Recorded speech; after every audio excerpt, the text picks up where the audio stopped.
The Lord is my shepherd. I have all that I need. He lets me rest in green meadows, leads me beside peaceful streams. He renews my strength. He guides me along right paths, bringing honor to his name. Even when I walk through the darkest valley, I will not be afraid, for you are close beside me. Your rod and your staff protect and comfort me. You prepare a feast for me in the presence of my enemies. You honor me by anointing my head with oil. My cup overflows with blessings.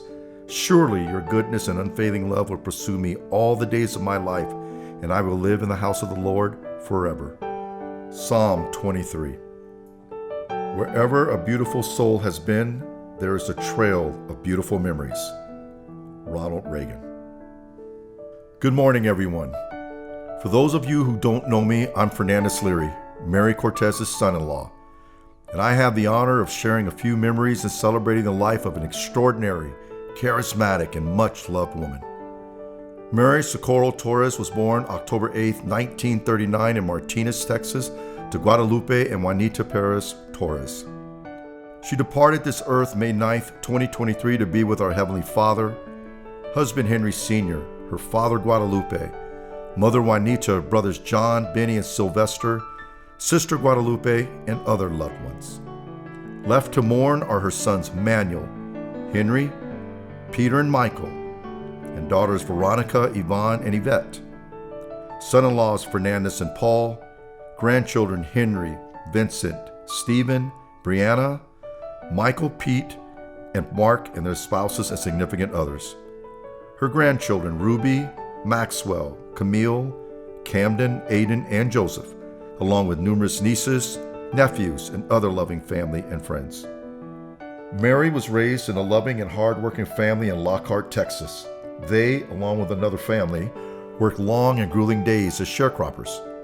As a child and young teenager, she'd work alongside her family and then return home to help her mother prepare dinner.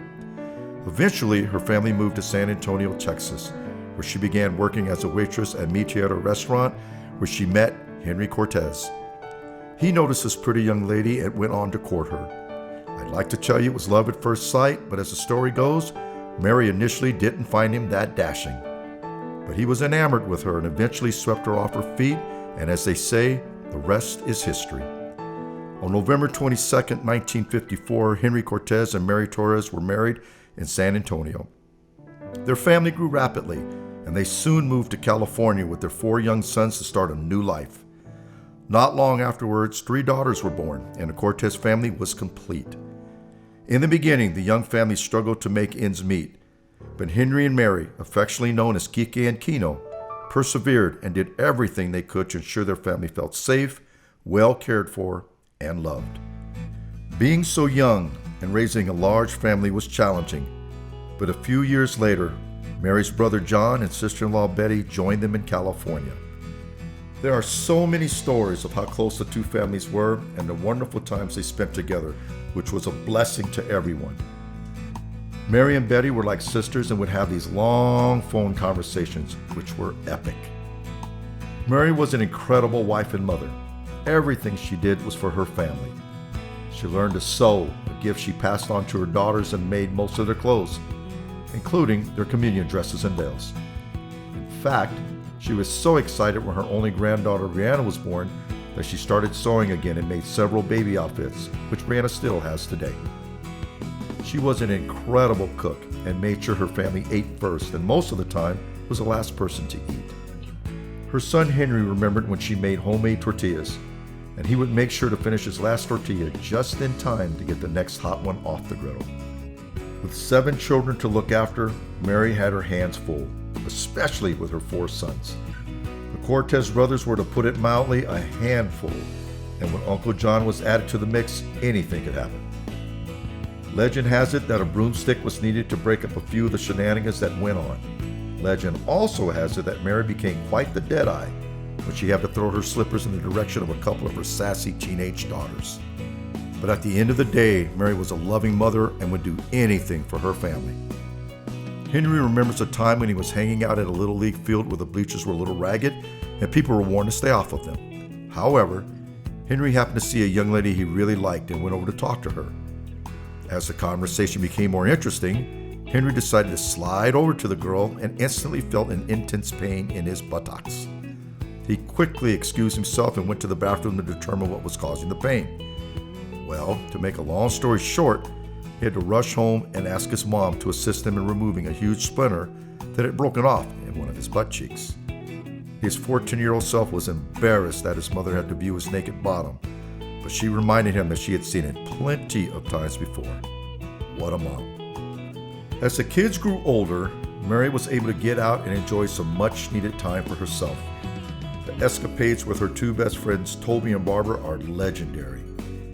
One great story is when they dropped off all the kids at Disneyland and forgot to pick them up when the park closed. They were embarrassed and tried to make light of the situation, but the kids never forgot about it. Ironically, when Veronica and Yvette kept her granddaughter Brianna out late, she chewed them out. Mary was sweet, but she could be tough when she didn't like what was going on. I met Mr. and Mrs. Cortez in 1976 at 16 years old when I began dating their daughter Veronica. To say it was intimidating would be an understatement, but the family welcomed me with open arms. Mr. Cortez and I got along pretty well, but Mrs. Cortez kept me on my toes, so I was always respectful and watched my P's and Q's around her. However, after several months, I became a little too comfortable and felt the wrath of Mrs. Cortez. I had a 1965 Mustang which I had souped up, and after dropping Veronica off after one of our dates, I burnt rubber out of their cul-de-sac. I proceeded to do this a couple more times, and then one day, when I picked up Veronica for a date, Mrs. Cortez, in no uncertain terms, told me, "Fernandez, I don't appreciate you doing that, so don't ever do it again." I'd like to tell you that was the only time she ever had to speak to me that way, but no. I was young and dumb, and she had no problem addressing a few of my other shortcomings. As some of you may know, art, history, music, movies, and television shows, especially I Love Lucy, were a big part of the Cortez family. In fact, Mary's brother John was a phenomenal guitar player and influenced his nephews Henry and Michael to play bass and electric guitar. Over the years, they played in many bands, and both brothers shared special memories of their mother. One of my favorites was when Henry asked his mom to buy him an acoustic guitar, but she said they couldn't afford it. And while he knew the family struggled, it was still a hard blow. During this time, and some of you older folks might remember these, S&H green stamps. Well, Mary used to diligently collect them, and occasionally she'd ask Henry to help her glue the stamps into the books. This went on for some time, so one day he asked her, "What are you going to do with all these books of stamps?" She just looked at him and smiled, and she said, "We're going to buy you that acoustic guitar." 1977 was the beginning of several years of heartache and challenges for Mary and her family. Henry passed away May 4th, 1977, leaving her to raise her 7 children on her own. Seeing her cry over her husband's casket and mourning his loss was one of the most heartbreaking memories for the family. As always, she faced adversity head-on and did what was necessary to support her family. Shortly thereafter, her baby sister Lupe was diagnosed with breast cancer. True to her nature, Mary went back to Texas to care for her beloved sister, brother-in-law Jesse, and nephews Rob, Larry, and Philip until Lupe passed away. Upon returning to California, Mary again started working as a waitress, a job she truly enjoyed, and her regular customers adored her. Her children began to move out on their own, getting married and blessing her with grandchildren. While I can say with confidence Mary loved her children and family, she truly loved being a grandmother. I remember when our daughter Brianna was born, Mary came out and stayed with us for several weeks. She was so sweet and did everything she could to ensure all of us were well taken care of. After everyone had moved out of the family home on Ingram Street, Mary and her daughter Yvette moved in together. Yvette expressed how thankful she was for her mom's support because without it, she didn't know if she would have achieved her goal of becoming a nurse. A short while later, Mary's son Michael moved in with her.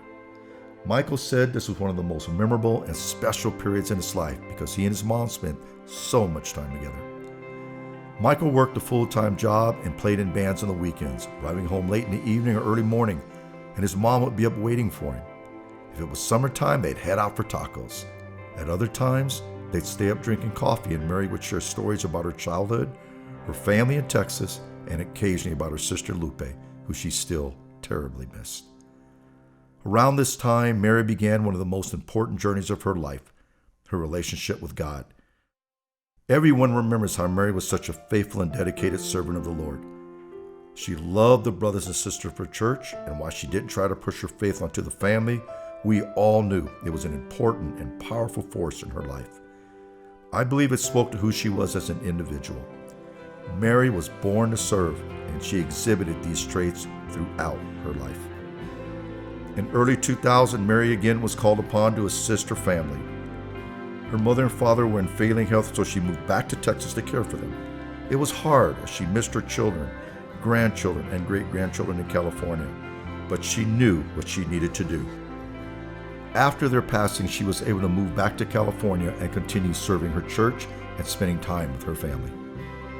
These years were especially happy for Mary as she was able to do the things that filled her soul, and her grandchildren were now blessing her with great-grandchildren, and she couldn't be more content. Mary loved style and exhibited in so many ways. She loved matching her shoes, purses, and jewelry. She loved going to Laguna Beach in Oakland with her daughters and granddaughter, looking for antiques and, yes, more jewelry. Each piece had a story which she loved to share. She loved decorating her home and would routinely change out knickknacks, pictures, and pillows to create a new look. Most recently, she took an interest in coloring books and would stay up late to finish a picture she had started earlier in the day and then proudly display it in her home. I can honestly say that all three of Mary's daughters inherited these traits from her, including others like her cooking skills and incredible work ethic. Mary was silly and witty and had a childlike innocence about her. Being such a young wife and mother, she had enormous responsibilities on her shoulders, but at times she let her hair down. Her children have vivid memories of their mom singing while doing housework, and when a great song came on, she'd jump up on the coffee table and start dancing. These stories warm my heart because I can remember Veronica singing to our children, and now they sing to their children. Mary was a beautiful young woman and looked much younger than her age. In fact, when strangers would come to the door and ask for the lady of the house, she'd tell them, "I'm the lady of the house." They would often say, "Wow, we thought you were one of the children," and she'd be so elated.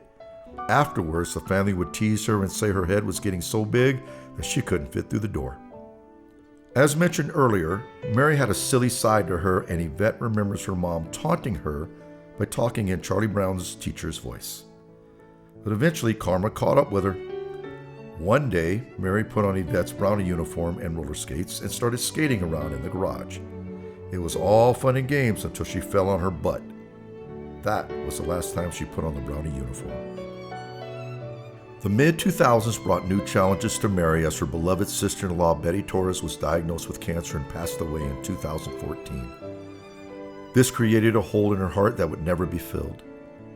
A few years later, her dear brother John became ill, and along with John Jr., Denise, and Sonia, Mary was able to assist in caring for John until he passed away in 2017.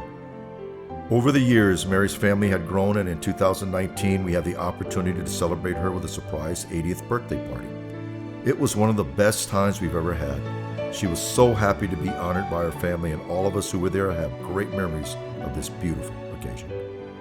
While Mary didn't travel a lot and wasn't able to visit family as much as she wanted to, one common sentiment I've heard from everyone is how she would sit with all the generations of her family and talk about any subject that was important to them. She'd always ask how they were doing, and she'd have a big smile on her face, followed by a hug and a kiss.